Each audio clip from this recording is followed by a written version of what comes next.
What the hell is that smell? Oh, it's you. Sergeant Holloway Get stood out. over booth 4, staring You're down at the black disgusting. man like something stuck to his boot. Nobody wants to eat looking at you. I'm a paying customer, Sergeant. Just having lunch. Holloway snatched the tray and hurled it to the floor. The plate shattered. Lunch? Gravy splattered up the man's pants. Sweet tea spread across the tile like a stain. Holloway leaned in close. Now crawl down there and lick it up. That's where dogs eat. Silence. Every fork in that diner stopped moving. The man looked at the mess, then looked up, not shaking, not flinching, and spoke softly. Are you finished? What Holloway didn't know was that the quiet man in the worn jacket had been watching him for 6 weeks, and what he was about to set on that table would end everything. 6 weeks earlier, a Greyhound bus pulled into the Mill Haven terminal at noon on a Tuesday. The station, if you could call it that, was a concrete bench under a tin awning, sitting at the edge of a Chevron gas station parking lot. The kind of stop where the driver didn't even announce the name. He just opened the door and waited. One man stepped off. Oliver Davis carried a single duffel bag over his left shoulder and a leather backpack that had seen better decades. He wore a canvas jacket with a torn pocket, work boots with scuffed toes, and a pair of reading glasses pushed up on his forehead. If you saw him on the street, you would think construction worker, maybe a retired mechanic, maybe a man between jobs looking for a cheap room and a fresh start. That was the point. Oliver stood on the sidewalk and looked down Main Street. Mill Haven, Alabama. Population 11,800. 61% black. 14% below the poverty line. 1 public school. 1 hospital. 1 police department. With 32 officers, 30 of whom were white. He had memorized every number before he got on the bus. 340 complaints of excessive force filed against the Mill Haven Police Department in the past 5 years. 340 families who walked into the station, filled out the paperwork, signed their names, and waited. Not a single complaint had resulted in disciplinary action. Not one. Every file stamped with the same red ink. Reviewed, no further action required. Every stamp authorized by the same signature, Chief Randall Briscoe. Oliver had read those files in a windowless office in Washington, D.C. 11 weeks ago. He had read them once, then read them again, then closed the folder and sat in silence for a long time. 340. It wasn't the number that bothered him. It was the signature. The same hand, the same ink, the same 2 words. No further action. Written across the top of every single one, as if those families and their broken ribs and their bruised faces were nothing more than paperwork to be cleared before lunch. His supervisor, a woman named Deputy Assistant Attorney General Catherine Holt, had called him into her office the following Monday. She closed the door. She pulled down the blinds. And she said 6 words that put him on that Greyhound bus. Go there. Be nobody. Watch everything. So here he was. Nobody. Oliver walked 4 blocks east on Caldwell Avenue, past a boarded-up furniture store, a pawn shop with bars on every window, and a church with a handwritten sign taped to the door. Prayer meeting Wednesday. Lord, give us strength. The streets were clean but tired. Porches sagged. Gutters rusted. Every 3rd house had a foreclosure notice tacked to the mailbox. But what Oliver noticed most were the patrol cars. 2 cruisers parked outside a black-owned barbershop on 5th Street, not responding to a call. Just parked there, engines running, officers inside staring through the glass. A 3rd cruiser idling in front of a corner grocery, blocking half the entrance. A woman with 2 children squeezed past the hood of the car, grocery bags pressed to her chest, eyes down, moving fast. The way people move when they have learned that eye contact is a risk. Oliver counted 7 patrol cars in a 14-block walk. In a town with a violent crime rate below the state average. 7 cars. Not protecting, occupying. He found the address he was looking for at the end of Oakmont Road. A narrow 2-story house with a wraparound porch and flower boxes in the windows. A hand-painted sign hung from the railing. Rooms available. Weekly rates. The landlord was a 62-year-old black woman named Eleanor Finch, who had owned the house for 31 years, raised 3 children in it, and buried a husband from it. She had sharp eyes, a slow voice, and the kind of posture that said she had survived things she would never talk about unless you earned it. She showed Oliver the room upstairs. Small, clean, a single bed, a dresser, a window facing the street. $12 a night. "You here for work?" she asked, leaning against the door frame. "Hoping to find some," Oliver said. She studied him for a moment. Not suspicious, careful. The way someone studies a stranger in a town where strangers either mean trouble or need help. "There's a diner I run 2 blocks south," she said. "Breakfast starts at 6. Lunch ends at 2. You look like you could use a meal." "I appreciate that." She turned to leave, then stopped. Her hand rested on the doorknob and her voice dropped. Not to a whisper, but to the register people use when they are saying something they have said too many times and are tired of saying. "My son Daryl, 22 years old. Last October, Sergeant Holloway pulled him over on Route 9. Said he matched a description. There was no description. Daryl asked for the reason. Holloway broke his jaw. Right there on the shoulder of the road in front of 2 other officers. Daryl spent 4 days in the hospital, filed a complaint. You know what happened?" Oliver waited. "Nothing. Not a thing. Complaint went in. Complaint disappeared. Holloway's still driving that same cruiser. Still pulling over the same kids. Still breaking the same bones." She looked at Oliver with eyes that had stopped expecting answers a long time ago. "So whatever you're here for, be careful. The uniform in this town doesn't protect you. It's the thing you need protecting from." She closed the door behind her. Oliver sat on the edge of the bed and listened to her footsteps fade down the stairs. Then he reached into his backpack and pulled out a laptop.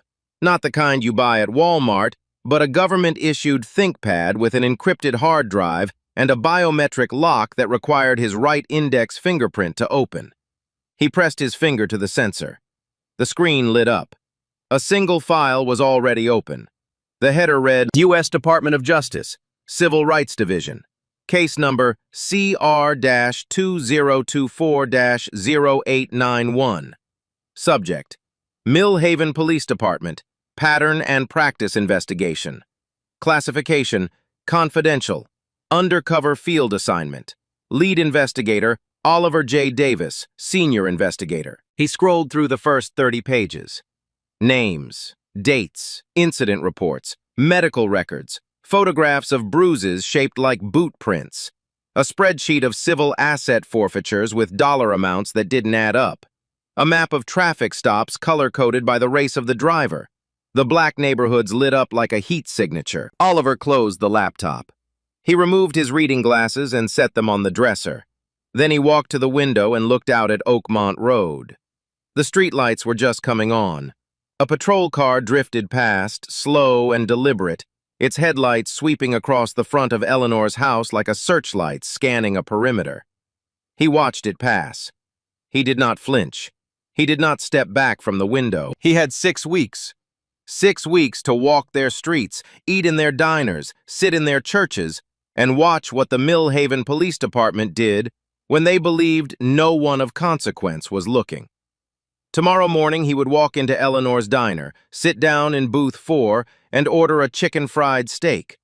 And he would wait. Sergeant Dwight Holloway pulled into the gravel lot behind Eleanor's diner at 7:15 the next morning, same as he had every morning for the past 9 years. Same cruiser, same parking spot, the one closest to the back door, the one no other officer dared take. Same heavy boots hitting the ground, same walk, shoulders squared, belt loaded, chin tilted up just enough to let everyone in the room know that whatever happened next was entirely up to him. He pushed the door open with one hand. The bell jingled once and the diner went half a shade quieter, the way a classroom does when the principal walks in unannounced. Conversations didn't stop. They shrank.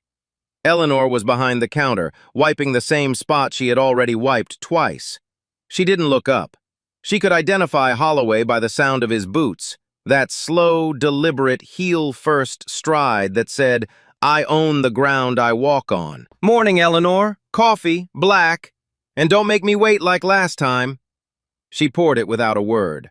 Holloway picked it up, took a sip, and didn't say thank you. He never said thank you. In 9 years, she had served him over 3,000 cups of coffee. He had never once acknowledged she was a human being doing him a kindness. He took his booth by the window. His booth. Everyone in Millhaven knew it was his, the same way they knew the cruiser in the lot was his, and the streets outside were his. Ownership not by deed, but by fear. The kind that doesn't need a signature because nobody dares challenge it. His phone rang.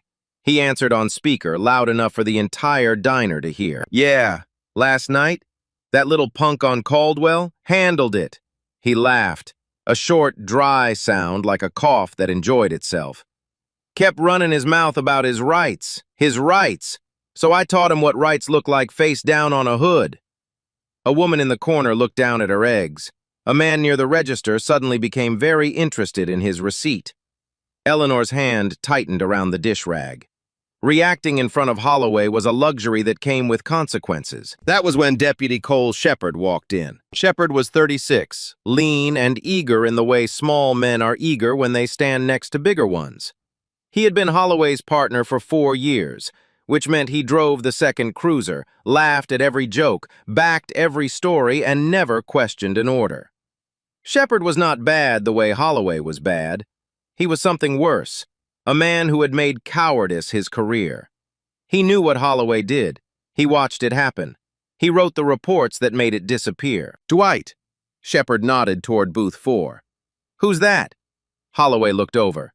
The black man in the canvas jacket was sitting in the same booth, eating the same meal. Chicken fried steak, sweet tea, reading a newspaper, not looking up, not looking at anyone. That guy again? Holloway set his coffee down. Something shifted behind his eyes. Not concern, but the faint irritation of a man accustomed to obedience who had encountered something resembling disobedience. Eleanor moved quickly, stepping between the counter and Holloway's line of sight. He's just a guy passing through, renting a room at my place. Quiet, no trouble. Holloway didn't look at her. Everybody's no trouble until they are. He stood up, took his coffee, walked across the diner, slow, deliberate, making sure every eye tracked his path, and stopped at booth 4. He stood over Oliver the way a man stands over something he hasn't decided whether to step on or kick aside. Oliver looked up. No fear, no defiance, just the steady expression of a man who had been in rooms far more dangerous than this one and had learned that the first person to show emotion is the first person to lose control. You got a name? Oliver. Oliver what? Davis. Where you from, Oliver Davis? Up north. Up north. Holloway tasted the words like something sour. And what exactly is a man from up north doing in my town, sitting in my diner 2 days in a row? Eating breakfast, Sergeant. Same as everybody else. Holloway leaned down, close enough that Oliver could smell the coffee on his breath, the leather of his belt. Let me explain something to you, Oliver Davis. This town has a way of doing things. People like you eat, pay, and leave. You don't sit. You don't linger. You don't come back like you belong here because you don't. Oliver folded his newspaper, set it on the table, looked directly into Holloway's eyes. Understood, Sergeant, but he didn't move, didn't stand up, didn't reach for his wallet. He just sat there, hands folded, looking up at Holloway with the kind of stillness that has no translation except one.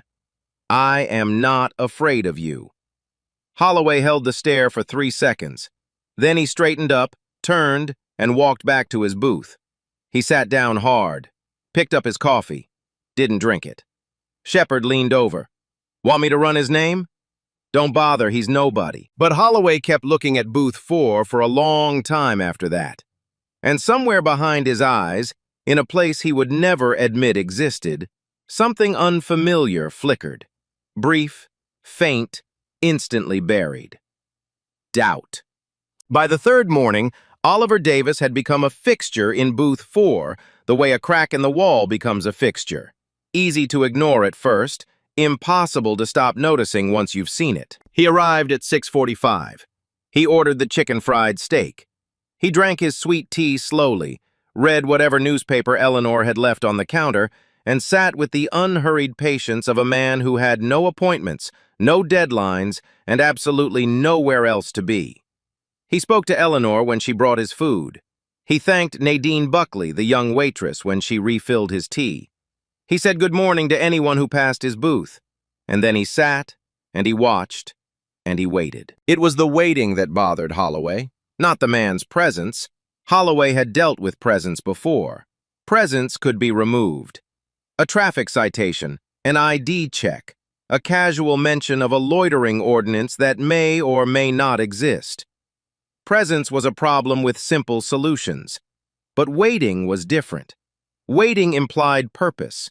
And purpose, in Holloway's experience, was dangerous. He came through the door at 7:20. Same boots, same walk, same silence falling across the room like a curtain being drawn. He took his booth. Eleanor brought his coffee. Shepard came in 4 minutes later and sat across from him. The morning routine, mechanical, rehearsed, unbroken for 4 years. But today, Holloway's eyes went to booth 4 before his coffee touched his lips. Oliver was reading. Same newspaper, same posture, same calm. 3 days, Holloway said. Shepard looked over. What? 3 days that guy's been sitting there, same booth, same meal, 3 days. Maybe he likes the food. Nobody likes food that much. Holloway picked up his coffee, took a long sip, and set it down with the careful deliberation of a man making a decision. He stood up. Shepard started to stand too. Holloway put a hand on his shoulder. Stay. And walked across the diner alone. He didn't stop at the edge of the booth this time. He sat down, directly across from Oliver, uninvited. The vinyl seat groaned under his weight, and the table shifted an inch toward Oliver's side, and Holloway left it there, let the imbalance speak for itself. Oliver lowered his newspaper. He didn't fold it. He didn't set it aside. He simply lowered it enough to meet Holloway's eyes over the top edge, the way a man lowers a book when a child has interrupted his reading. Patient, unhurried, willing to listen but in no rush to respond. "You're still here," Holloway said, not a question. "I am. I told you how things work in this town." "You did. And you're still here." Oliver set the newspaper down, folded it once neatly, and placed it beside his plate. He picked up his sweet tea, took a sip, and set it back on the table with the same precision. "The chicken fried steak is too good to leave, Sergeant." Holloway's jaw tightened. It was a small movement, a fraction of an inch, but Oliver saw it. He was trained to see it. 23 years with the Department of Justice had taught him that the most important things people say are the things their faces say before their mouths catch up. "Where exactly up north?" Holloway asked. "Virginia." "What part of Virginia?" "The quiet part." "What do you do for a living, Oliver Davis, from the quiet part of Virginia?" "A little of this, a little of that. Mostly retired." "Retired from what?" "Government work." Holloway leaned back. His fingers drummed the table once. Index, middle, ring, pinky. A rapid sequence that betrayed the calculation happening behind his eyes. Government work. The words hung in the air between them, vague enough to mean nothing and specific enough to mean everything. "Government work," Holloway repeated. "That's a real detailed answer." "It's the answer I have, Sergeant." "You know what I think, Oliver?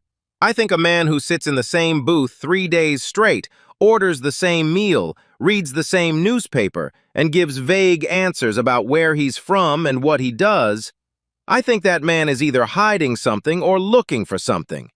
Which one are you?" Oliver looked at Holloway for a long moment, not through him, not past him, at him. The way a doctor looks at an X-ray, clinical, thorough, already forming a diagnosis. Then he asked one question. "How long have you been serving this community, Sergeant?"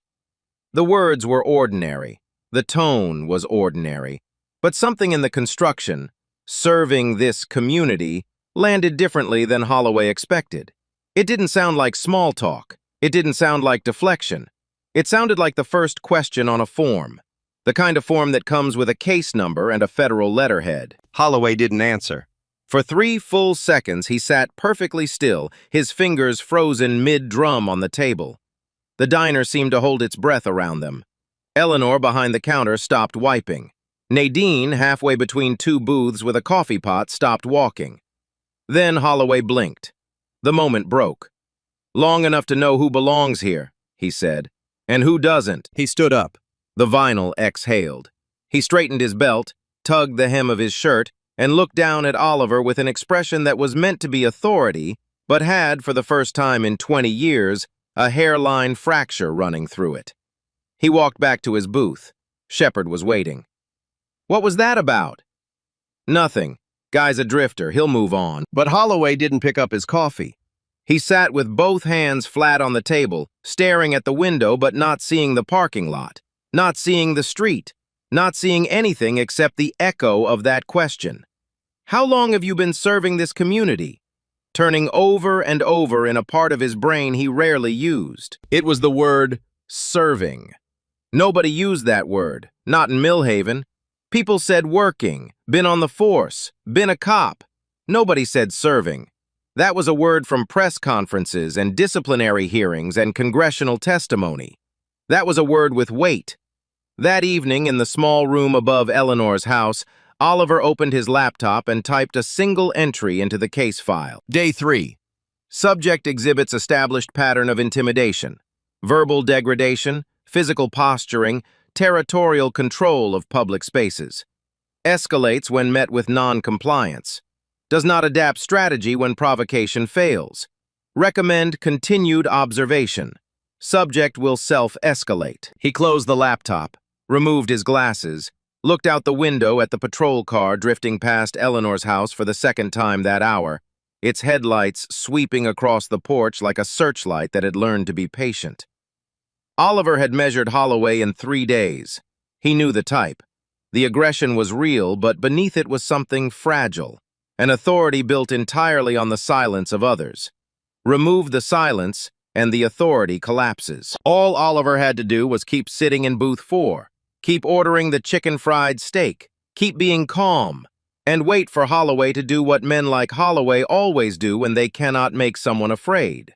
They get louder. They get reckless. They make mistakes. And Oliver would be there, watching when it happened. Day 5. The diner was fuller than usual. 15 people, maybe 16.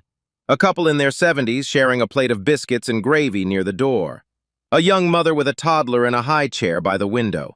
2 construction workers in dust-covered boots hunched over their coffees at the counter. A group of 3 women, church friends from the look of their Sunday-adjacent blouses, talking in low voices in the booth behind Oliver. And Nadine Buckley, moving between tables with the quiet efficiency of someone who had learned that the fastest way through a shift was to keep your head down and your hands full. Oliver sat in booth 4. Same seat, same meal. Chicken fried steak, sweet tea, collard greens. The plate had arrived 4 minutes ago. He had taken 2 bites. The steak was good. Eleanor's batter had that heavy, peppery crust that cracks when you press a fork through it, the kind of cooking that doesn't come from a recipe, but from 40 years of doing the same thing until your hands know more than your memory.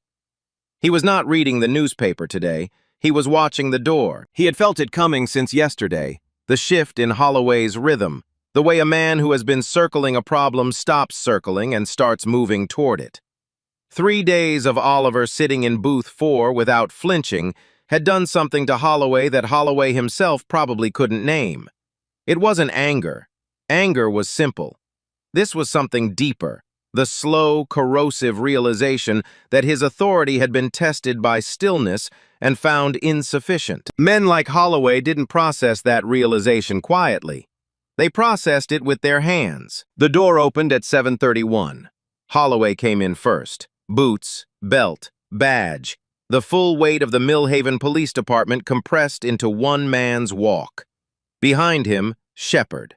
Behind Shepard, 2 more officers, younger, broader, names Oliver had already cataloged in his file, Perkins and Galt. 4 uniforms, 4 sets of boots on Eleanor's tile floor. The diner didn't go quiet this time.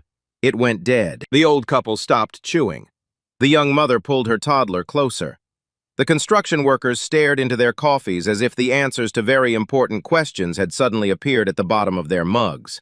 The churchwomen folded their hands and looked at the table. Eleanor, behind the counter, set down the coffee pot with a soft click that sounded, in that silence, like a door being locked. Holloway didn't go to his booth. He walked straight to booth 4. Shepard, Perkins, and Galt fanned out behind him, not in formation exactly, but close enough to formation that the message was unmistakable. This was not a conversation. This was a demonstration. Oliver looked up from his plate. His fork was in his right hand. His napkin was on his lap. His face held the same expression it had held for 5 days, steady, unhurried, utterly without fear. "Morning, Sergeant." Holloway didn't answer the greeting. He stood at the edge of the booth and looked down at Oliver's plate. The chicken fried steak with 2 bites taken out of it, the collard greens untouched, the sweet tea sweating in its glass, and his lip curled. "You know what your problem is, Oliver? You don't listen. I told you this ain't your kind of place. I told you how things work. And here you are, 5 days, same booth, same food, sitting here like you own something." "I'm having lunch, Sergeant, that's all." Having lunch. Holloway turned to Shepard and the others. "You hear that, boys? He's having lunch." The officers didn't laugh, but they shifted their weight forward. A collective lean that said, "We are here, and we are with him." Holloway turned back. He placed both hands on the edge of the table and leaned in, close enough that Oliver could see the veins in his neck, the pores on his nose, the thin sheen of sweat forming along his hairline despite the air conditioning. "Let me tell you something about lunch, Oliver. Lunch is a privilege. Sitting in this booth is a privilege. Breathing in my town is a privilege. And privileges can be revoked." He held the position for 2 seconds, then 3. His eyes searched Oliver's face for the thing he had been looking for all week. The flinch, the flicker, the drop of the gaze that would confirm what Holloway needed to believe. That this man, like every other black man who had ever sat in this diner, could be bent. Oliver set his fork down, placed it parallel to his knife, straightened his napkin. Then he looked up at Holloway and said, in a voice so level it could have been used to calibrate instruments, "Is there something I can help you with, Sergeant?" Holloway's right hand moved. It happened fast. Not the speed of impulse, but the speed of a decision that had already been made hours ago, maybe days ago, in some back room of Holloway's mind where consequences don't exist and authority is never questioned. His hand shot forward, grabbed the edge of the tray, and flipped it off the table. The plate hit the floor first. It didn't shatter. It cracked, a clean split down the middle, the 2 halves spinning away from each other like the wings of a broken bird. The chicken fried steak landed face down on the tile. Gravy sprayed in a wide arc, across the floor, across the booth leg, across Oliver's pants, across his shoes. The collard greens scattered like wet confetti. The glass of sweet tea tipped, rolled off the table edge, and exploded on the tile. Ice and liquid and glass spreading in every direction. The sound was enormous in that silent room. The crack of the plate, the wet slap of food on tile, the shatter of glass. And then, nothing. A vacuum of sound so complete that you could hear the ice cubes sliding across the floor, could hear the sweet tea dripping off the edge of the booth seat, could hear Eleanor Finch's breath catch behind the counter like a door slamming shut inside her chest. Holloway straightened up. He looked down at the mess, the food, the gravy, the broken glass, and then he looked at Oliver and he smiled. Not a real smile, the kind of smile that exists only to let the other person know that what just happened was intentional, was enjoyed, and could happen again. "Now clean it up." His voice carried across every booth, every table, every pair of ears in that room. "Get on your knees and clean it up, or I'll find a reason to put you in cuffs." 15 people in that diner. Not one made a sound. Not one stood up. Not one reached for a phone. Except one. Nadine Buckley. She was standing 3 feet behind Perkins, holding a coffee pot in her left hand and her phone in her right. The phone was angled low, pressed against her apron, the camera lens pointed at Holloway's back. She had started recording 11 seconds before the tray hit the floor. Her hands were shaking, her face was white, but her thumb was steady on the screen, and the red dot in the corner was blinking. Oliver looked at the food on the floor. He looked at the gravy on his shoes. He looked at the broken glass, the scattered greens, the sweet tea still spreading across the tile in a slow, dark stain. He took his time. He let the silence breathe. He let every person in that diner feel the full weight of what had just happened. The public humiliation of a man whose only crime was sitting in a booth and eating a meal. Then he looked up at Holloway. "Are you finished, Sergeant?" Holloway's smile faltered. "Not much. A millimeter, maybe less, but enough." That was the wrong response. He had expected fear. He had expected anger. He had expected the man to drop his eyes, mutter an apology, slide out of the booth, and walk out the door the way every other black man in Millhaven had walked out of every other door for the past 20 years. Quickly, quietly, with their dignity stuffed in their pocket like a receipt they'd never be allowed to use. Instead, Oliver reached into his jacket. The movement was slow, deliberate. His right hand moved across his chest, slipped inside the left panel of his canvas jacket, and emerged holding something. Not a weapon, not a wallet, a slim black leather credential case, government issue, with a gold seal embossed on the front that caught the overhead fluorescent light and sent a single bright flash across Holloway's face. Oliver set it on the table. He did not open it. He did not explain it. He set it on the table the way a man sets down a loaded gun, carefully, quietly, and with the absolute certainty that everyone in the room understood what it meant. The diner was so silent you could hear the ice cubes melting on the floor. And Holloway's hands, the same hands that had swept the tray off the table 4 seconds ago, stopped moving. Nobody moved. The credential case sat on the table between the remains of a sweet tea stain and a smear of gravy. Small, black, unremarkable except for the gold seal on its face. The way Oliver had placed it, centered, deliberate, with the seal facing Holloway, stripped it of every innocent interpretation. Holloway's eyes dropped from Oliver's face to the case and stayed there, fixed, the way a man stares at a sound in the dark before his brain decides whether to fight or run. "Open it," Oliver said. Same register, same pace, but something underneath had shifted, a gravity that hadn't been there before. The quiet authority of a man who was no longer observing. Holloway didn't move. His hands, the same hands that had sent a plate of chicken fried steak shattering across Eleanor's floor, hung at his sides like they had forgotten how to work. Shepard took a half-step backward. Perkins and Galt exchanged a look that civilians exchange when they realize the building they're standing in might be on fire. "I said open it, Sergeant." Holloway reached for the case. His fingers touched the leather.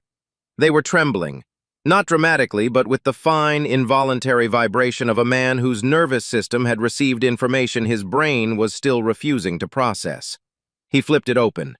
Inside, on the left panel, a photograph. Oliver James Davis, clean-shaven, wearing a suit and tie. Beside the photograph, a name, a title, and a seal Holloway had only ever seen on television. United States Department of Justice, Civil Rights Division. Oliver J. Davis, Senior Investigator. On the right panel, a federal badge. Gold. Heavy. Real. Holloway stared at it. His mouth opened. Nothing came out. He looked like a man who had just been told the floor beneath him was a trap door, and it had been open the entire time. Oliver reached into his jacket again and produced a white envelope. Legal size, heavy bond, with a blue federal seal stamped across the flap. He laid it beside the credential case. Pattern and Practice Investigation Order. Case number CR-2024-0891. Authorized by the Attorney General.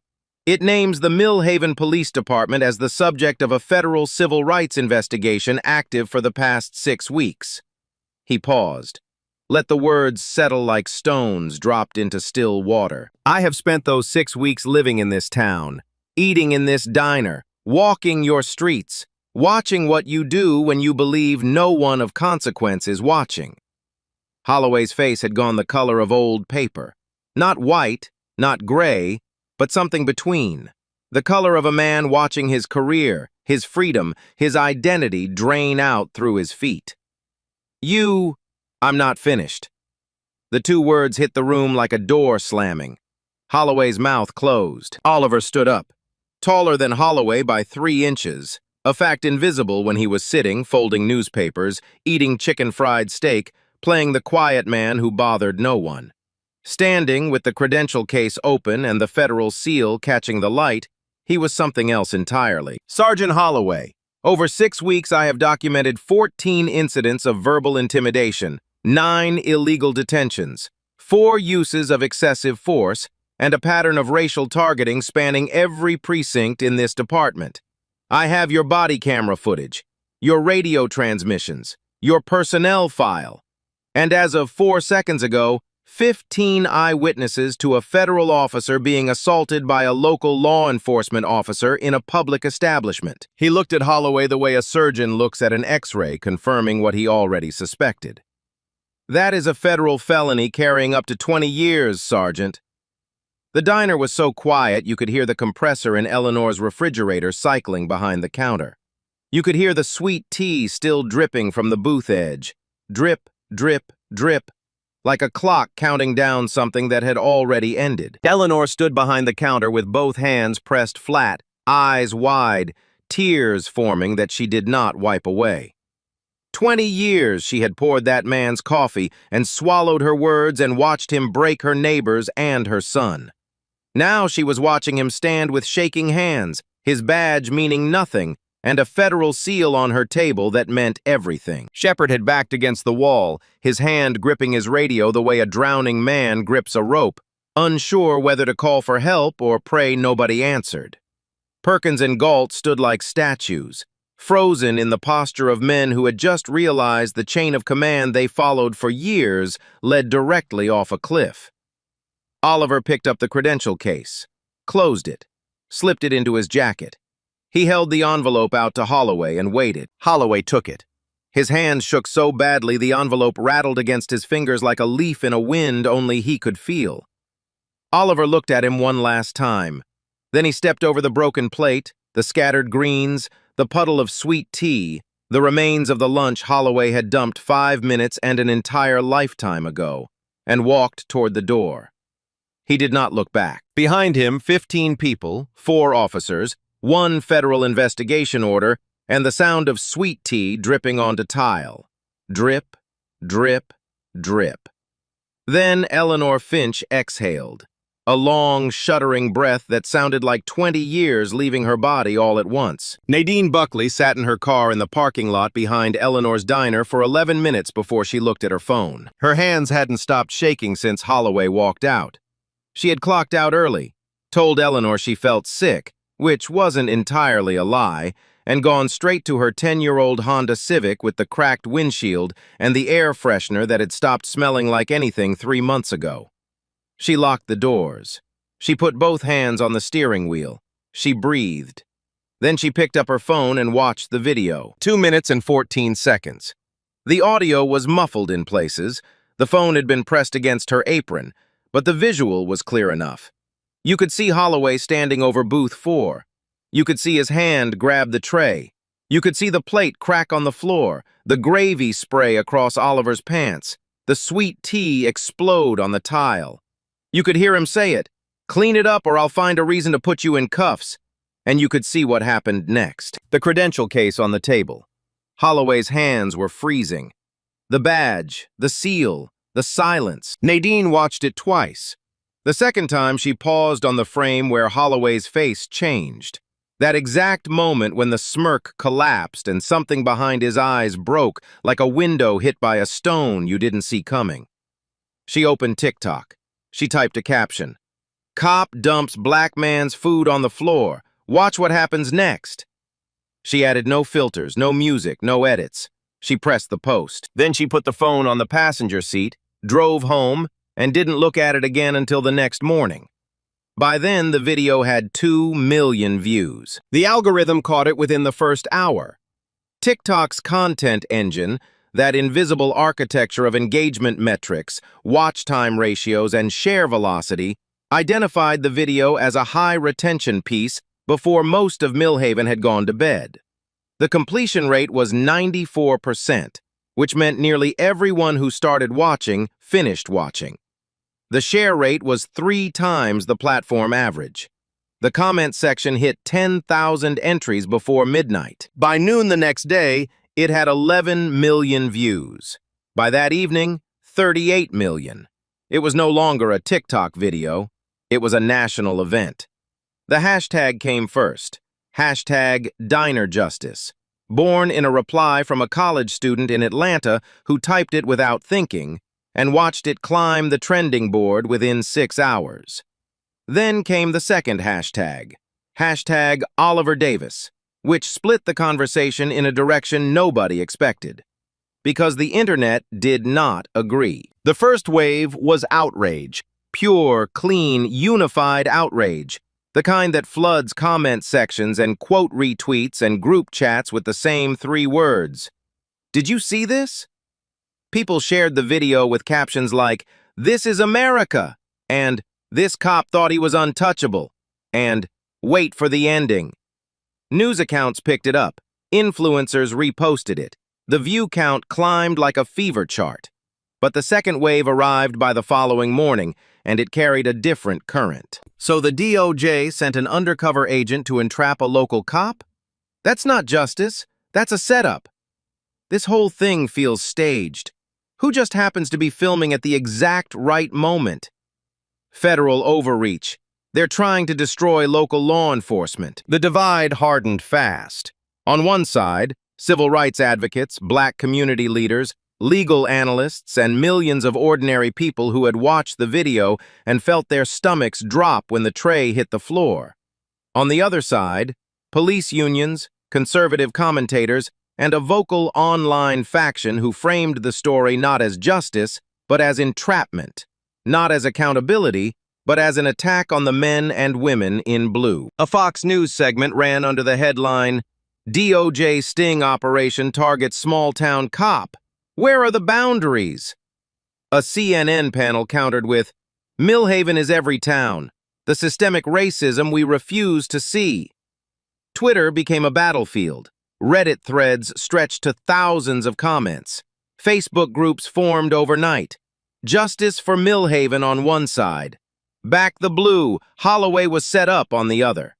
And in the middle of all of it, Carla Jamieson was writing. Carla was 31, a reporter for the Millhaven Gazette, a twice-weekly paper with a circulation of 3,000, and a newsroom consisting of Carla, an editor named Phil, who was also the sales manager, and a part-time photographer who was also Phil's nephew.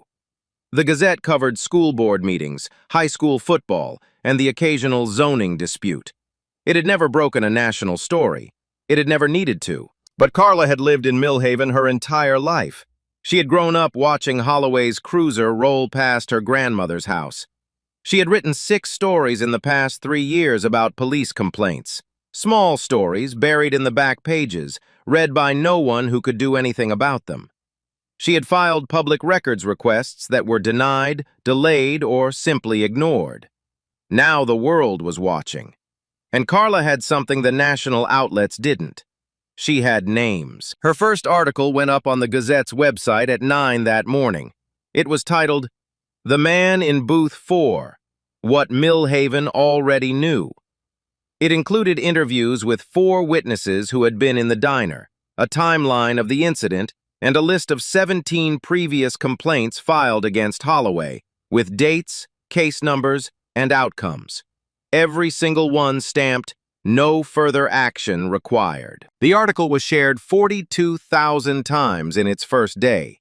The Gazette's website, which typically received 300 visits a month, crashed twice before Phil figured out how to upgrade the hosting plan.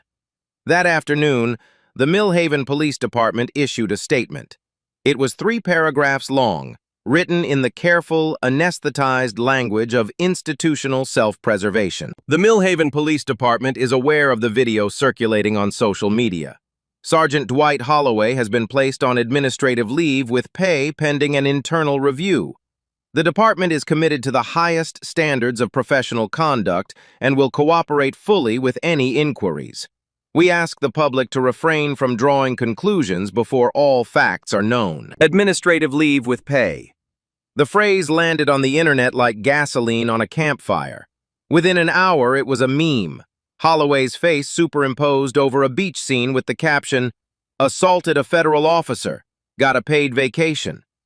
Another version showed the diner floor covered in chicken-fried steak with the words, "This is what accountability looks like in Millhaven." Behind the statement, behind the carefully worded paragraphs and the institutional language, there was a closed-door meeting.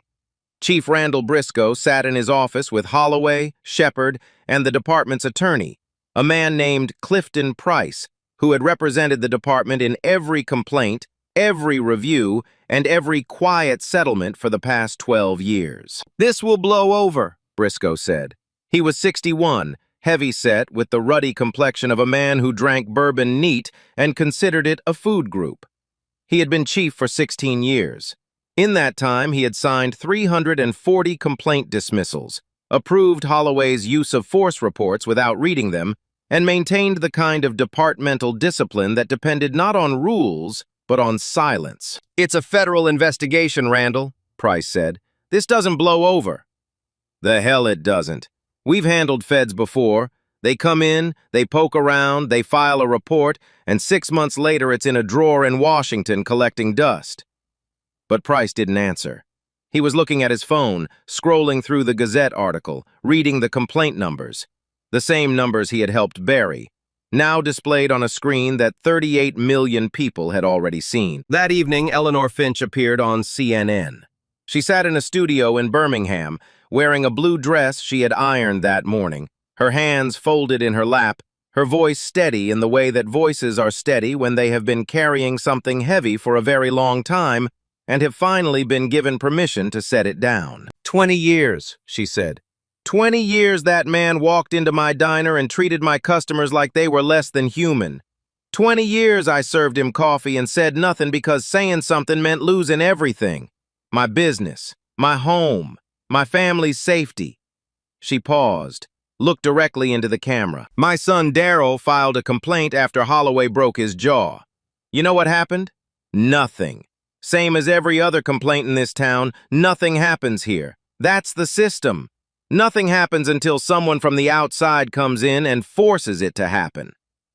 The interview was viewed 5 million times in 24 hours. And through all of it, the videos, the hashtags, the cable news panels, the memes, the outrage, the backlash, the statement, the counter-statement, Oliver Davis did not appear. Not on camera, not on social media, not in a single interview or press release or public comment. He was in a room in Birmingham, 86 miles from Millhaven, sitting at a desk covered in files. He had watched the video once, not for the content which he had lived through, but to verify the visual quality of the evidence. He had read the Gazette article, noted the complaint numbers Carla Jamieson had published, and cross-referenced them against his own case file. Then he closed his laptop, picked up a pen, and opened the next folder. The public was arguing about a video. Oliver was building a case. And what he was building went far deeper than one sergeant, one tray, and one diner floor. The video was the spark. The investigation was the fire, and it was about to reach the foundation. The room Oliver worked from was on the 4th floor of a federal office building in downtown Birmingham. A beige, windowless space with fluorescent lighting, a metal desk, 2 filing cabinets, and a whiteboard that covered the entire east wall. The building had no sign on the outside. The elevator required a key card. The hallway smelled like recycled air and old carpet, and the particular brand of government-issue cleaning solution that has been the same since 1974. Oliver had requested the room 5 weeks ago, before he ever stepped foot on the Greyhound bus to Millhaven. He had set it up himself, the whiteboard, the filing system, the secure laptop, the encrypted phone. No assistant, no team, just Oliver, the files, and the work. But now, on day 39 of the investigation, the room had changed. The whiteboard was full. Names, dates, case numbers, dollar amounts, and connecting lines drawn in 4 colors of dry erase marker. Blue for personnel, red for incidents, green for financial transactions, black for chain of command. At the center of the board, written in large block letters and circled twice, was a single name: Holloway.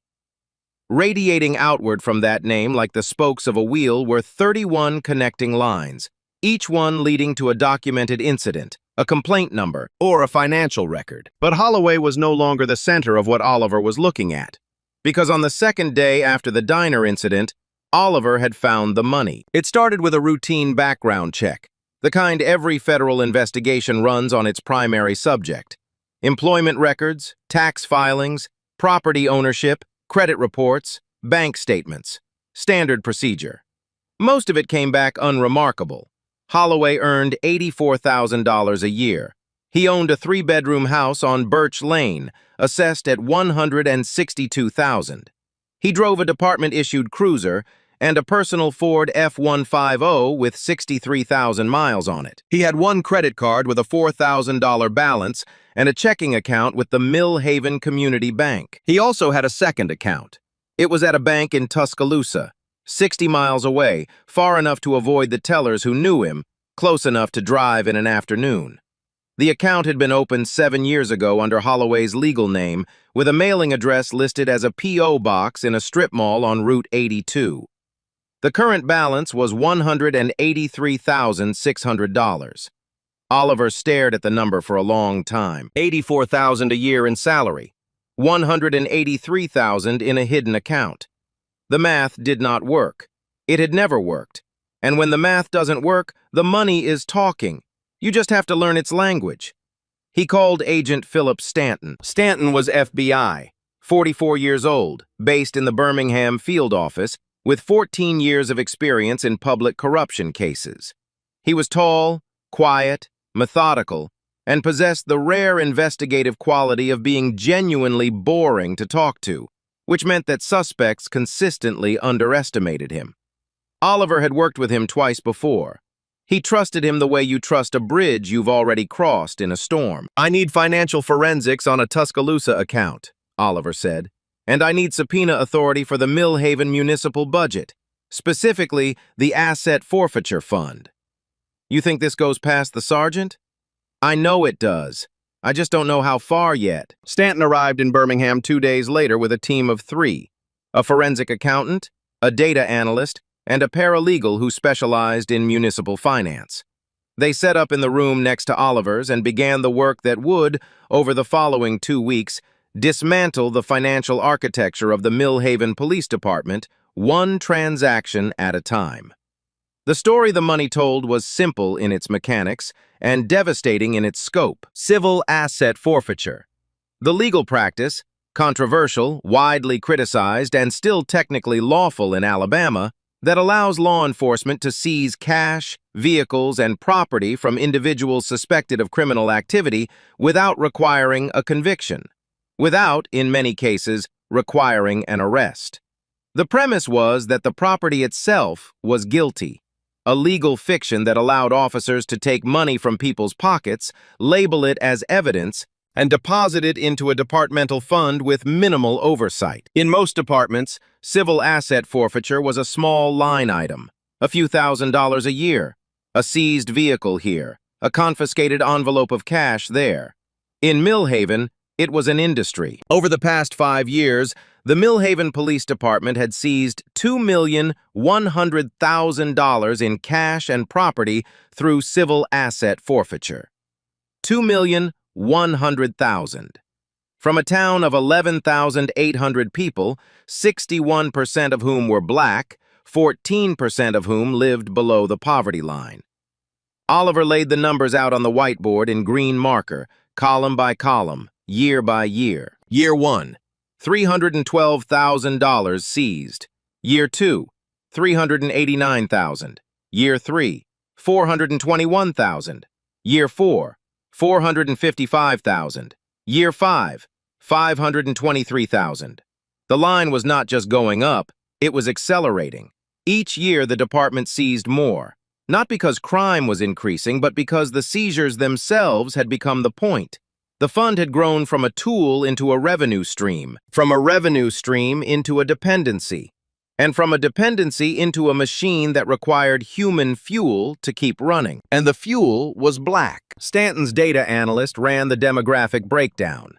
Of the 418 individual seizures documented over 5 years, 391 to 93.5% involved black residents. The average amount seized was $5,028. The median was $3,100. These were not drug busts. These were not organized crime takedowns. These were traffic stops, broken taillights, failure to signal, driving 6 miles over the limit. An officer pulling someone over, finding cash in the console or the glove box or a purse on the passenger seat, and taking it. The law required that seized assets be documented, cataloged, and either returned or processed through the courts. Oliver requested the forfeiture logs. What he received was a spreadsheet with 418 entries, dates, names, amounts, and a column labeled disposition. In that column, for 386 of the 418 entries, the same 2 words appeared: retained, departmental use. 92.3% of all seized assets were never returned, never adjudicated, never processed through any court. They simply vanished into the department's operating budget like water soaking into sand. Oliver followed the money from the forfeiture fund into the department's books. What he found was not sophisticated. It didn't need to be. The fund was managed by one person, Chief Randall Briscoe. He authorized every deposit. He approved every withdrawal. He signed every quarterly report. And those quarterly reports, which were filed with the Millhaven City Council and were technically public record, were masterpieces of bureaucratic misdirection. The reports listed expenditures under categories so broad they could mean anything: equipment maintenance, training and development, community outreach, operational support. Each category carried a dollar amount that corresponded to nothing verifiable. There were no invoices attached, no vendor names, no purchase orders, no receipts. Oliver spent 3 days cross-referencing the reported expenditures against actual department purchases: vehicles, weapons, uniforms, fuel, office supplies, and found a gap. The forfeiture fund reported spending $1,840,000 over 5 years. The department's actual verified expenditures from that fund totaled $912,000. $928,000 unaccounted for. Nearly $1 million that went into the fund and never came out through any documented channel. It didn't buy patrol cars. It didn't fund training. It didn't support community outreach. It simply disappeared. Except it hadn't disappeared. Money doesn't disappear. It moves. And Oliver was beginning to see where it had moved to. Holloway's hidden account in Tuscaloosa, $183,000. But that was only one account, one officer. Oliver asked Stanton to run financial backgrounds on every officer in the department with more than 5 years of service. 14 officers qualified. The results came back in 4 days. 3 additional officers had secondary accounts with deposits that exceeded their annual salary. Deputy Cole Shepard, the man who had called Oliver nobody, had an account in Montgomery with $41,000. Officer Galt had an account in Mobile with $28,000. Sergeant Perkins had an account in Huntsville with $62,000. Combined with Holloway's $183,000, the 4 accounts held $314,000. Still $614,000 short of the missing $928,000. Which meant the rest had gone somewhere else, somewhere higher. Oliver didn't write Chief Briscoe's name on the whiteboard that night. He didn't need to. The lines were already converging toward the center of the board like rivers flowing toward the same ocean. But he needed proof, not inference, not probability, not the kind of circumstantial logic that collapses under cross-examination. He needed documents, deposits, transfers, a trail that led from the forfeiture fund through the department's books and into the personal accounts of the men who ran it. He called his supervisor in Washington. Catherine Holt answered on the second ring. "I need expanded authority," Oliver said. This isn't one officer. This is a department-wide financial operation. Civil asset forfeiture used as a slush fund, distributed among at least 4 officers, with a gap of over $900,000 that I believe leads to the chief. I'm requesting authorization to subpoena Briscoe's personal financial records and to expand the investigation to include the Millhaven City Council's Oversight Committee. There was a pause on the line. Not hesitation, calculation. Holt was a woman who made decisions the way engineers design bridges, measuring load, stress, and consequence before committing a single beam. "You'll have it by morning," she said. Oliver hung up. He stood in front of the whiteboard and looked at the web of names and numbers he had built over 6 weeks. Holloway's name was still at the center, circled twice in red. But the real story, the story that would bring down not just a sergeant but a system, was in the green lines.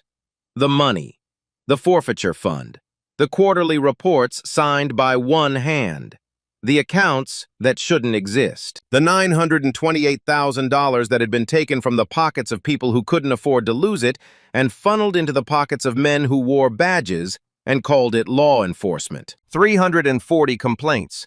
340 families who had walked into a police station, filled out the paperwork, signed their names, and been told every single time that nothing would be done.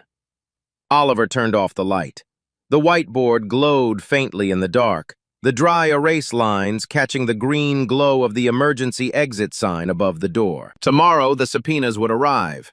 And the foundation Briscoe had built his career on, that careful architecture of silence, intimidation, and financial manipulation, would begin to crack.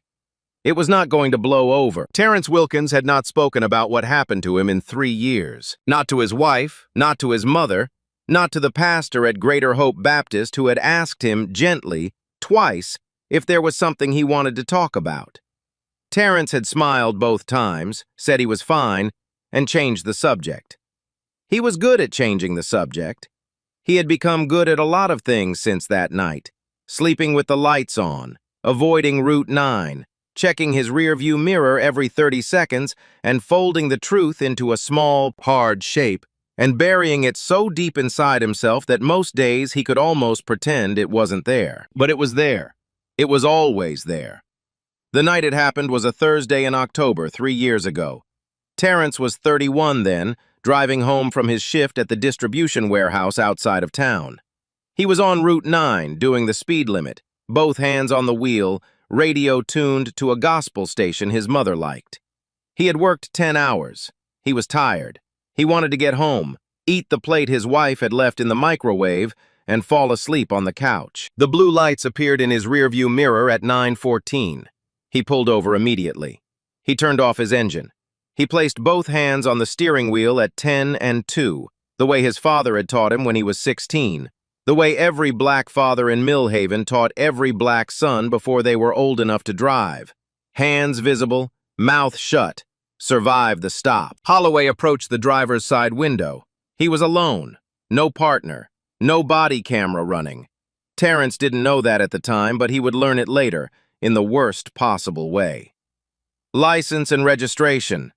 Terrence handed them over. His hands were steady. "You know why I pulled you over?" "No, sir." "Your left taillight is out." It wasn't. Terrence had checked both taillights that morning, the way he checked them every morning, because driving in Millhaven with a broken light was not a maintenance issue, it was an invitation.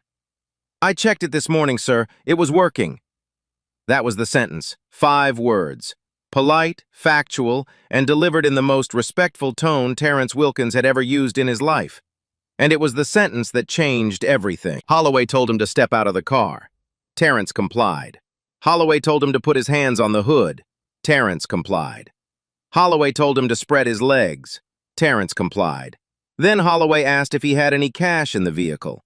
Terrence said yes, $3,200 in an envelope in the glove box. His daughter's first semester tuition at Millhaven Community College, saved over 11 months from overtime shifts. Holloway took the envelope. He counted it in front of Terrence, standing in the headlights of the cruiser, flipping through the bills with his thumb like a man counting cards. "Where'd you get this kind of money?" "I earned it, sir. It's for my daughter's school." That's what they all say. Holloway put the envelope in his pocket. Then he told Terrence that the cash was being seized under civil asset forfeiture, pending investigation. Terrence asked what investigation. Holloway didn't answer. Terrence asked how he could get the money back. Holloway told him to file a claim with the department. Terrence filed the claim the next morning. He never received a response. He filed a second claim 2 weeks later. No response. He went to the station in person. The desk officer told him the matter was under review. It was never reviewed. But that wasn't the worst part. The worst part happened 45 seconds after the money went into Holloway's pocket. Terrence, standing with his hands on the hood, said one more sentence. The last sentence he would say to a police officer for 3 years. "That money is for my daughter, please." Holloway hit him. Not with a baton, not with a weapon, with his fist. A short, compact punch to the left side of Terrence's rib cage, delivered from behind, aimed at the floating ribs, the kind of strike that doesn't leave a bruise on the surface, but breaks things underneath. Terrence felt 2 ribs crack. He dropped to his knees on the gravel shoulder of Route 9. He couldn't breathe. The pain was so sudden and so complete that his vision went white. Holloway leaned down and spoke directly into his ear. Terrence would remember every word for the rest of his life. "You talk about this, and I'll make sure your daughter grows up without a father. You understand me? Nod." Terrence nodded. He drove home with 2 broken ribs, no money, and a silence that would last 3 years, until Oliver found him. It wasn't difficult. Terrence's name was in the complaint file, one of 340, stamped with the same red ink as every other, "No further action required." But unlike most of the others, Terrence had attached a medical report to his complaint. 2 fractured ribs, left side, consistent with blunt force trauma, treated at Millhaven General. The doctor's notes were clinical and precise, and contained a single sentence that Oliver read 3 times. Patient states injury occurred during a traffic stop. Patient declined to identify the officer involved. Oliver knocked on Terrence's door on a Wednesday evening, 6 days after the diner incident. Terrence opened it, saw a black man in a worn canvas jacket holding a federal credential case, and stood in the doorway without speaking for what felt like a full minute. "My name is Oliver Davis. I'm a senior investigator with the Civil Rights Division of the Department of Justice. I'm investigating the Millhaven Police Department. And I'd like to hear what happened to you." Terrence didn't invite him in, not right away. He stood in the doorway, one hand on the frame, and looked at Oliver with the expression of a man who had been offered water in a desert and wasn't sure if it was real or a mirage. "He said he'd kill me," Terrence said. "He said my daughter would grow up without me." "He can't touch you now," Oliver said. "You have the full protection of the federal government. I'm asking you to tell me what happened. Not for me, not for the case. For every person in this town who's been too afraid to say it out loud." Terrence let him in. He talked for 2 hours. His wife sat beside him on the couch, holding his hand, hearing most of it for the first time.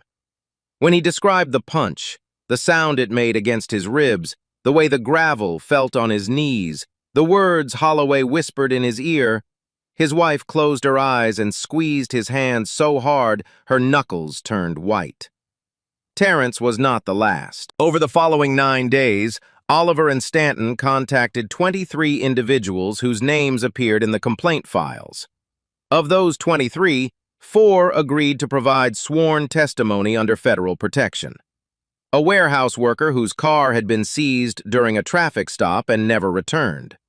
A 70-year-old church deacon who had been handcuffed in his own front yard for refusing to let officers search his home without a warrant. A young mother whose boyfriend had been beaten during an arrest and who had been told by Shepard, personally at her front door, that if she filed a report, Child Protective Services would receive an anonymous tip about her parenting. 4 witnesses, 4 stories, 4 pieces of a pattern that stretched back over a decade.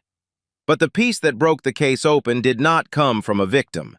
It came from inside the department. Deputy Cole Shepard called Agent Stanton on a Tuesday night at 11:41. He was sitting in his personal vehicle in the parking lot of a gas station on Route 82, the same road that led to Holloway's hidden bank account in Tuscaloosa. His voice was low, fast, and carried the unmistakable frequency of a man who had been awake for a very long time, deciding whether to make this call. "I want a deal," Shepard said. "I want immunity, and I have something you need." Stanton asked what he had. "Recordings. Chief Briscoe.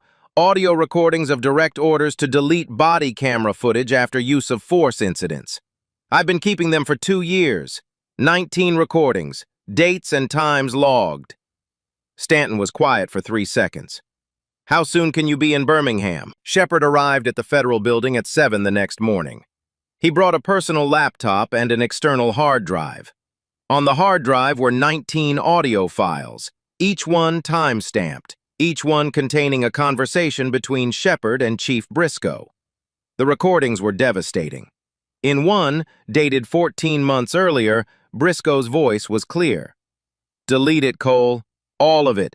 If it doesn't exist, it didn't happen. That's how this works. That's how it's always worked." In another from 9 months ago, "I don't care what the camera shows. The camera shows what I say it shows. Wipe the drive, file the report, move on." In a third, recorded just 6 weeks before Oliver arrived in Millhaven, "Holloway handled it. That's all the council needs to know. That's all anyone needs to know. We clean our own house. We always have." 19 recordings, 19 direct orders from the chief of police to destroy evidence of civil rights violations. Oliver listened to all 19 in a single sitting. He sat in the windowless room with his headphones on, his eyes closed, and his hands folded on the desk. He didn't take notes. He didn't need to. The recordings spoke for themselves.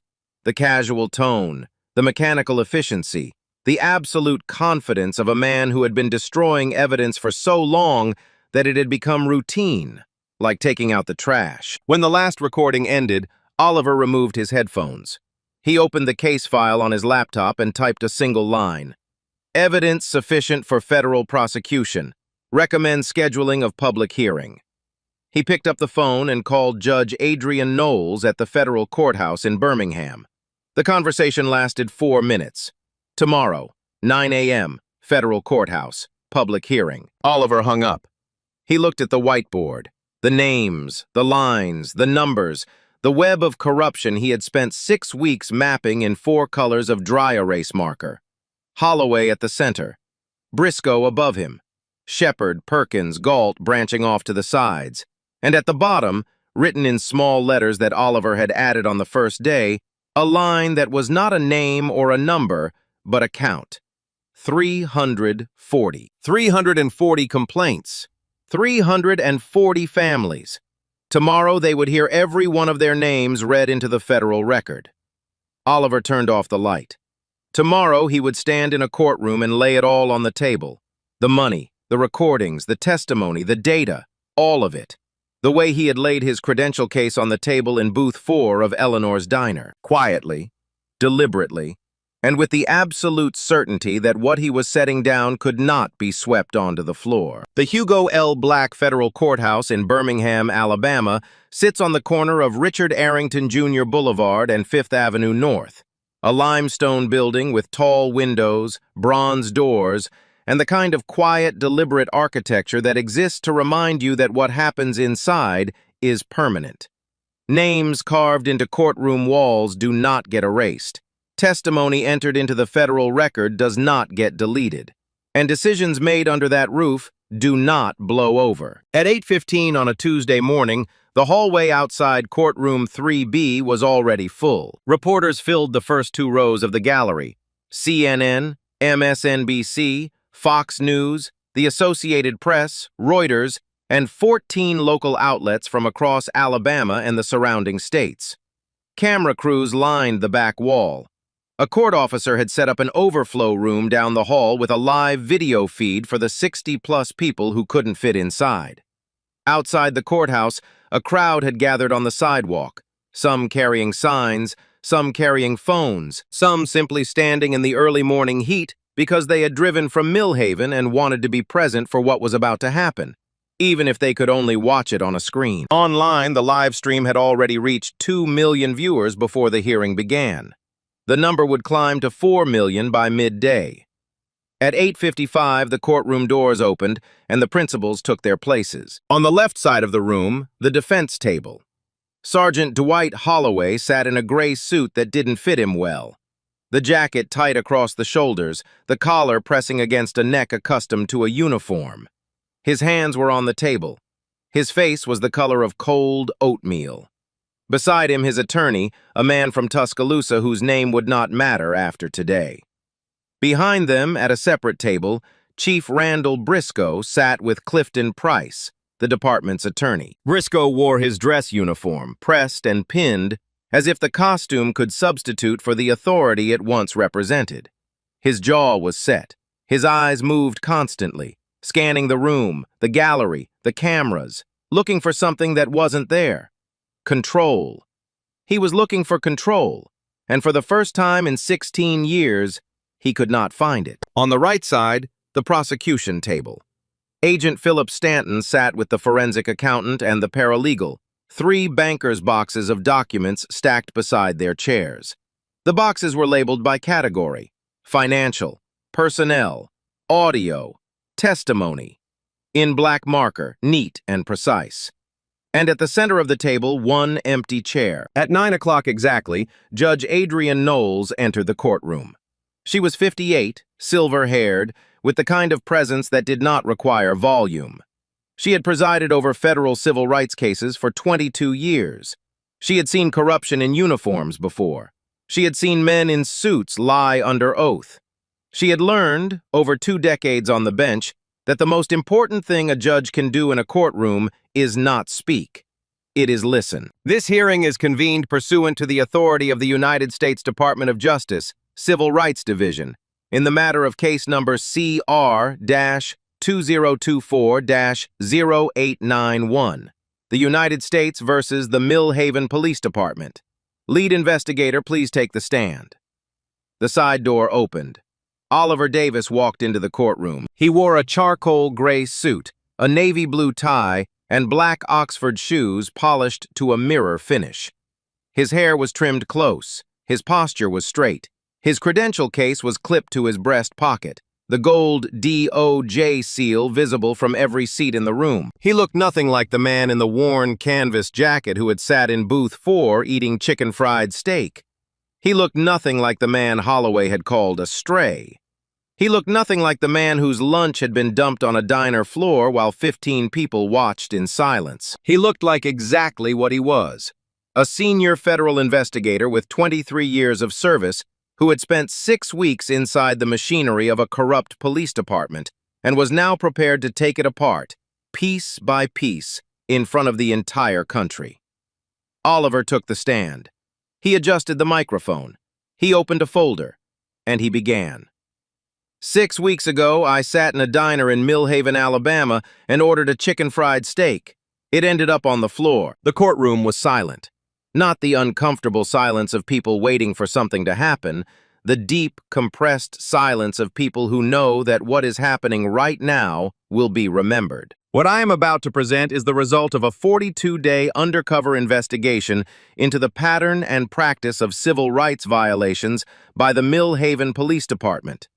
The evidence includes 143 pages of field observations, 28 audio recordings, 16 body camera files obtained through federal subpoena, sworn testimony from 5 civilian witnesses, 19 internal recordings provided by a cooperating department member, and a complete forensic analysis of the department's civil asset forfeiture fund spanning 5 fiscal years. He turned to the first page. The data came first.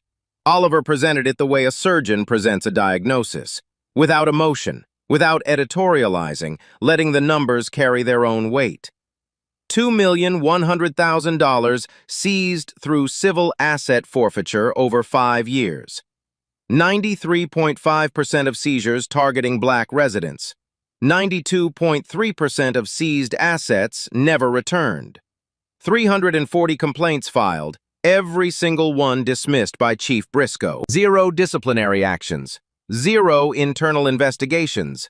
0 accountability. He displayed the financial analysis on a screen mounted above the witness stand. The forfeiture fund's reported expenditures versus verified expenditures. The gap, $928,000 unaccounted for. The hidden bank accounts. Holloway's $183,000 in Tuscaloosa, Shepard's $41,000 in Montgomery, Galt's $28,000 in Mobile, Perkins's $62,000 in Huntsville. $314,000 accounted for. $614,000 still missing. Oliver paused. He looked at Briscoe. The remaining $614,000, he said, was traced through a series of transfers from the forfeiture fund to a municipal account labeled discretionary, Chief's office, and from that account to a personal investment portfolio held at a brokerage in Atlanta, Georgia, under the name of Randall W. Briscoe. Briscoe's attorney put a hand on his arm. Briscoe didn't move. His jaw was still set, but the muscles in his neck had gone rigid.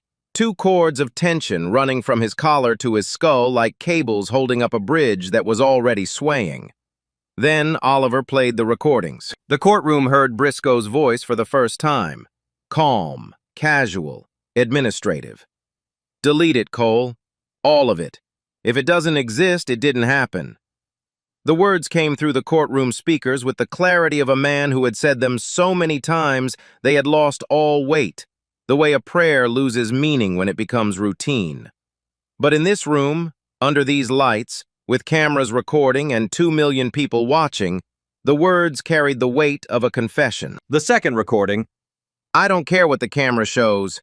The camera shows what I say it shows. Wipe the drive, file the report, move on. The third. Holloway handled it. That's all the council needs to know. That's all anyone needs to know. We clean our own house. 19 recordings. Oliver played 6 of them. Each one landed in the courtroom like a stone dropped into glass. A sharp, irreversible impact followed by cracks spreading in every direction. Then came the witnesses. Terrence Wilkins took the stand. He wore a white dress shirt buttoned to the collar and dark trousers pressed with a crease sharp enough to cut paper. His hands were clasped in front of him. His voice was steady, not because he wasn't afraid, but because he had been afraid for 3 years, and had finally decided that fear without a voice was worse than fear with one. He told the courtroom about the traffic stop, the tail light that wasn't broken, the $3,200 in the glove box, his daughter's tuition money, saved over 11 months of overtime shifts. He told them how Holloway counted the bills under the headlights, how the money went into Holloway's pocket, how he asked, "Please," one word, and how that word earned him 2 broken ribs and a whispered threat that kept him silent for 1,095 days. Then Terrence stood up from the witness chair. He unbuttoned his shirt. He pulled the fabric aside, exposing his left rib cage to the courtroom. A scar ran along the lower ribs, faded now but still visible, the permanent record of a fracture that had healed crooked because Terrence had been too afraid to go back to the hospital for a follow-up. "He did this," Terrence said, "and he told me no one would believe me." The courtroom was silent. A woman in the gallery pressed her hand over her mouth. A reporter in the second row stopped typing. The live stream comment feed, which had been scrolling at a rate of hundreds per second, slowed to almost nothing, as if 4 million people had simultaneously held their breath. Oliver waited. He let the silence fill the room the way water fills a vessel, completely, without gaps, without mercy. Then he turned to Holloway. Holloway was sitting at the defense table with his hands flat on the surface. His attorney had leaned over twice to whisper something. Holloway had not responded either time. He was staring at a point on the wall behind the judge's bench, the 1,000-yard stare of a man who had spent 20 years controlling rooms and had just realized that this room would be the last one he ever controlled. Oliver looked at him for a long moment. Then he asked one question. "Sergeant Holloway, how long have you been serving this community?" The same words, the same cadence, the exact question Oliver had asked in the diner on day 3. Sitting in booth 4, folding a newspaper, looking up over a plate of chicken fried steak. But in this room, under oath, with the badge meaning nothing and the evidence meaning everything, the question was no longer a question. It was a verdict delivered in the form of a sentence that Holloway himself had refused to answer twice. Holloway did not answer it a third time. 15 seconds of silence. The camera in the back of the courtroom zoomed in on Holloway's hands. They were trembling, a visible, undeniable tremor that traveled from his fingers to his wrists to the surface of the table. The same hands that had dumped a tray of food on a diner floor. The same hands that had punched Terrence Wilkins in the ribs. The same hands that had taken $3,200 from a glove box on a dark road, now shaking under the gaze of a man they had mistaken for nobody. Judge Knowles waited until the silence had said everything it needed to say. Then she spoke. Based on the evidence presented, this court finds sufficient grounds for federal prosecution. Sergeant Dwight Holloway, 6 counts of civil rights violations under Title 18 United States Code, Sections 241 and 242. Chief Randall Briscoe, 3 counts of obstruction of justice, 2 counts of corruption and misuse of federal funds. Officers Perkins and Galt, pending further investigation. Additionally, this court orders an immediate, comprehensive federal review of the Mill Haven Police Department under the Pattern and Practice Statute. She looked at Holloway, then at Briscoe, then at the gallery, the reporters, the cameras, the citizens of Mill Haven who had driven 86 miles to sit in a courtroom and hear their own town called to account. This hearing is adjourned. The gavel came down once, a single clean sound that echoed off the limestone walls and settled into the record alongside everything else. The numbers, the recordings, the testimony, the scar on Terrence Wilkins's ribs, and the question that Dwight Holloway would never answer. The sentencing came 4 months later. Sergeant Dwight Holloway stood in the same courtroom, in the same gray suit, in front of the same judge. His attorney had filed 3 motions for dismissal. All 3 were denied. His police union had issued a statement of support that was quietly retracted after the 19th recording was played on national television. His wife had filed for divorce on the 2nd day of the trial. His house on Birch Lane was listed for sale by the 3rd week. Judge Knowles read the sentence without inflection, the way a doctor reads a diagnosis that is serious but no longer surprising. 8 years. Federal prison. No parole eligibility for 6. Holloway stood with his hands at his sides. He did not speak. He did not look at the gallery. He did not look at his attorney. When the marshals approached with handcuffs, he extended his wrists without being asked. The mechanical compliance of a man who had spent 20 years putting other people in restraints and had finally learned what the metal felt like from the other side. As the cuffs closed around his wrists, a phrase drifted through the courtroom. Unspoken but present in the memory of everyone who had watched the diner video. "I'll find a reason to put you in cuffs." He had said those words to Oliver Davis over a plate of chicken fried steak and a puddle of sweet tea. Now, the cuffs were on his hands, and the reason had found him. Chief Randall Briscoe was sentenced 2 weeks later. 5 years, federal prison, 3 counts of obstruction of justice, 2 counts of corruption. His dress uniform hung in a closet that no longer belonged to him. His signature, the same hand that had stamped "No further action required" across 340 complaints, would never appear on a departmental document again. Deputy Cole Shepard received a reduced sentence of 14 months in exchange for his cooperation. Officers Perkins and Galt were suspended without pay pending further investigation. Their cases referred to a federal grand jury. The Department of Justice issued a consent decree, a legally binding agreement that placed the Mill Haven Police Department under federal oversight for a minimum of 5 years. An independent monitor was appointed. Body cameras became mandatory for every officer on every shift, with footage stored on a federal server that no chief, no sergeant, and no deputy could access or delete. The use of force policy was rewritten. The civil asset forfeiture program was suspended pending a complete audit. And the money came back. $2,100,000. A federal judge ordered the full amount returned to the community through a restitution fund administered by an independent board. Terrence Wilkins was the first to file a claim. His daughter's tuition, $3,200 plus interest plus damages, was deposited into his account on a Thursday afternoon. He drove to the bank, looked at the receipt, and sat in his car in the parking lot for 20 minutes before he drove home and told his wife. The 70-year-old deacon received compensation for the unlawful search of his home. The young mother received a formal written apology from the department and a settlement that she used to move her family to a house in a neighborhood where police cars driving past did not make her children go quiet. 340 complaints. Not all of them could be made whole. Some of the people who filed them had moved away. Some had died. Some had buried what happened so deep that no restitution check could reach it. But for the first time in 20 years, the filing of a complaint in Millhaven was no longer an act of futility. It was an act that mattered. And that, for a town that had been taught to expect nothing, was something close to everything. On a Saturday morning in late October, 5 months after the hearing, Oliver Davis returned to Millhaven. He came by Greyhound, same bus line, same concrete bench under the tin awning at the Chevron station. He carried the same duffel bag and the same leather backpack. He wore the same canvas jacket with the torn pocket, not because he needed a disguise, but because it was his jacket, and he was the kind of man who wore things until they were done, not until they were out of fashion. He walked 4 blocks east on Caldwell Avenue. The boarded-up furniture store was still boarded up. The pawn shop still had bars on its windows, but the foreclosure notices were fewer. And the patrol cars, he counted 2 in a 14-block walk compared to 7 5 months ago. 2 cars, driving at normal speed, not idling, not watching, not occupying.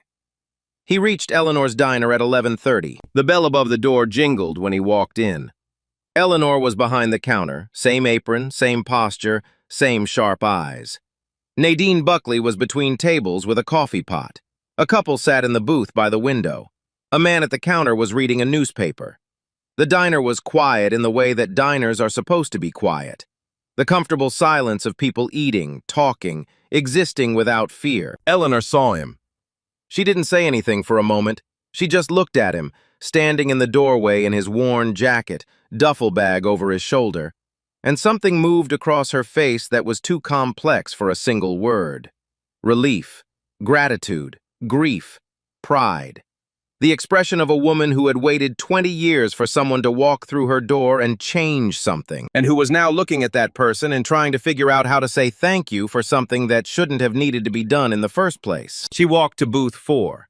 She pulled a clean tray from behind the counter. She set it down on the table.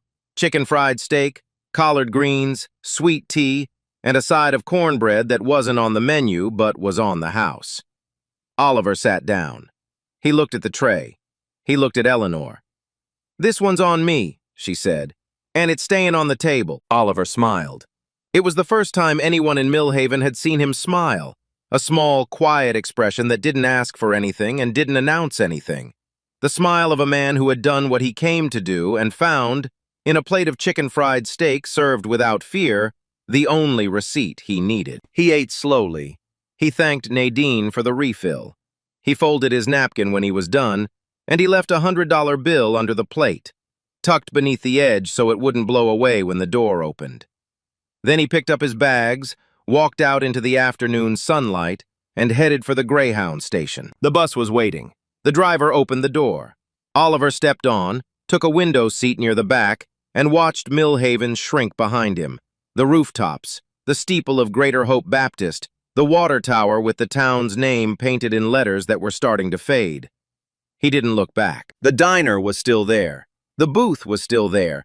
And for the first time in 20 years, anyone in Millhaven, regardless of the color of their skin, could walk through that door, sit in any seat they wanted, and eat a meal without looking over their shoulder.